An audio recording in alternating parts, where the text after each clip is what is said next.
रायपुरात gas माफियांचा धुमाकूळ, cylinder काळाबाजाराचा स्फोटक आरोप. शिवसेना उबाठा आक्रमक. 950 रुपयांचा सिलेंडर थेट 2000 विक्री. अवैध साठा, वाहनांमध्ये गॅस भरण्याचे धक्कादायक प्रकार उघड. रायपूर परिसरात घरगुती गॅस सिलेंडरच्या काळाबाजाराचा मोठा रॅकेट सुरू असल्याचा खळबळजनक आरोप समोर आला असून या प्रकरणामुळे नागरिकांमध्ये संतापाची लाट उसळली आहे. भारत गॅस एजन्सीकडून सर्वसामान्यांची अक्षरशः लूट सुरू असल्याचा आरोप करत शिवसेना उबाठा गटाने प्रशासनाला थेट आंदोलनाचा इशारा दिला आहे.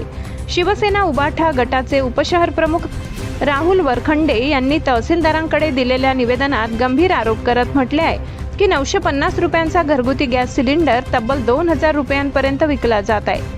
नैसर्गिक गॅस तुटवड्याच्या अफवांचा फायदा घेत काही एजन्सीकडून मोठ्या प्रमाणात काळा बाजार सुरू असल्याचा आरोप करण्यात आलाय.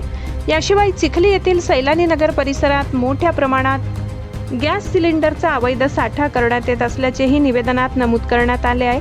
धक्कादायक बाब म्हणजे या भागात ऑटो आणि कारमध्ये थेट गॅस भरण्याचे जीवघेणे प्रकार सुरू असल्याचा आरोप करण्यात आला असून त्यामुळे मोठ्या स्फोटाची भीती नागरिकांनी व्यक्त केली आहे. संबंधित अधिकाऱ्यांच्या आशीर्वादाशिवाय एवढा मोठा प्रकार शक्यच नाही, असा गंभीर आरोप करत प्रशासनाच्या भूमिकेवरही प्रश्नचिन्ह उपस्थित करण्यात आले. भारत गॅस एजन्सीचे मालक प्रदीप ठोके यांच्या बुलढाणा येथील निवासस्थानीही सिलेंडरचा साठा असल्याचा दावा करण्यात आलाय. दरम्यान 7 दिवसाच्या आत संबंधितांवर कठोर कारवाई न झाल्यास शिवसेना उबाठा गटाच्या वतीने तीव्र आंदोलन छेडण्यात येईल असा इशारा राहुल वरखंडे आणि महेंद्र जाधव यांनी दिलाय. मुख्य संपादक Javed Shah, police times Marathi news.